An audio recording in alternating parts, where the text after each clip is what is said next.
Similarly, we grow into deep spiritual health, not just through ideas or good intentions, but through practice. Why is it so important to keep that idea of becoming reservoirs by building these practices into our lives? Yeah.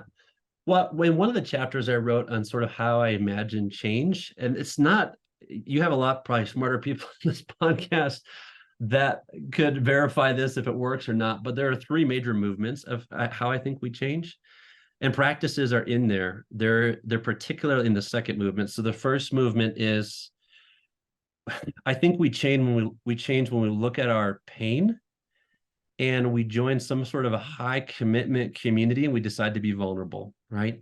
Instead of looking away from our pain or coping, right? But we look at it and we're open and vulnerable with a community that we then start to open and bare our souls with. I actually think those are the contexts of change. We tend to change more through our suffering than through our successes. The second, I think, aspect of that in these communities, and this could be a church small group, it could be a family, it could be a group of best friends, right? But in those contexts of vulnerability, I think the stories we believe and the practices that we have are very much connected. So it could be a macro story, like a cultural story. Also, could be a story I'm telling myself about whether I'm valuable or not, based on what happened to me when I was in seventh grade. Right? There could be a lot of these stories, and then we start to develop certain habits and practices out of those stories. So James K. Smith has written on this quite a bit, and that's been very helpful. But when we have different loves and the stories that we believe, the practices tend to flow from those. So I think communities are a good place to say, what are the stories I believe?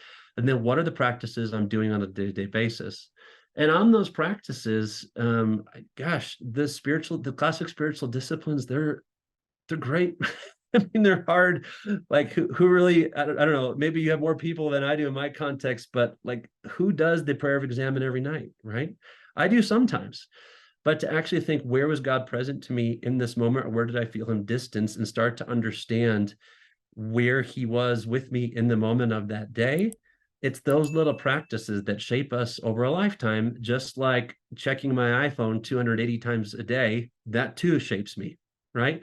So the things we do all the time deeply shape us. So to be thoughtful about those practices, it's one of the most important things. And I also think it's pretty hard to change those practices by ourselves. We need communities. We need people that can help saying, that's not what I see of you. You need people that can be really honest over those. So I think the practices piece is very important.